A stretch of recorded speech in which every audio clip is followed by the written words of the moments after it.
Top départ ce lundi matin de la Grand Place de Roubaix pour une soixantaine d'enseignants grévistes qui participent à un tour de France des écoles à vélo.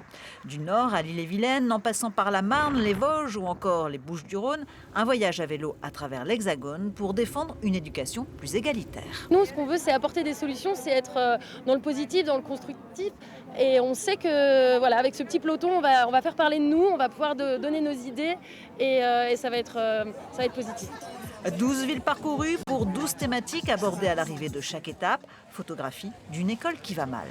On voit bien qu'actuellement, et la succession des ministres cette année nous l'a encore montré, on a un gouvernement qui est très loin des réalités locales, qui est très loin de ce qu'on vit réellement dans nos écoles et qui met en place des réformes qui ne sont pas applicables dans nos écoles et qui manquent terriblement de moyens.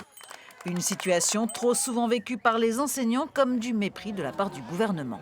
Ce métier, il s'abîme, il se fait abîmer par des directives sorties d'on ne sait où. Il y a quelques personnes dans un bureau qui décident pour des centaines de milliers de professeurs. C'est pas normal. La rémunération, l'uniforme, les manuels scolaires, la formation des enseignants, tels seront les thèmes abordés durant ce périple de 3 semaines. Dans le Nord, c'est l'inclusion scolaire qui était au cœur du débat. L'inclusion est devenue la règle, on doit inclure tous les enfants.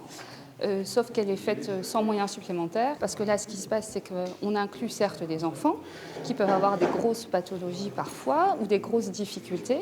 Du coup, ces enfants se sentent isolés dans le groupe classe et c'est très compliqué pour l'enseignante, pour les autres enfants et pour cet élève-là. On demande à l'enfant de s'adapter à l'école parce que c'est l'inclusion. Or, c'est pas ça l'inclusion. Pour répondre à l'ensemble de leurs doléances et dans une démarche constructive, les enseignants déposeront un cahier des solutions au ministère de l'Éducation nationale au terme de leur dernière étape à Paris le 29 mai prochain.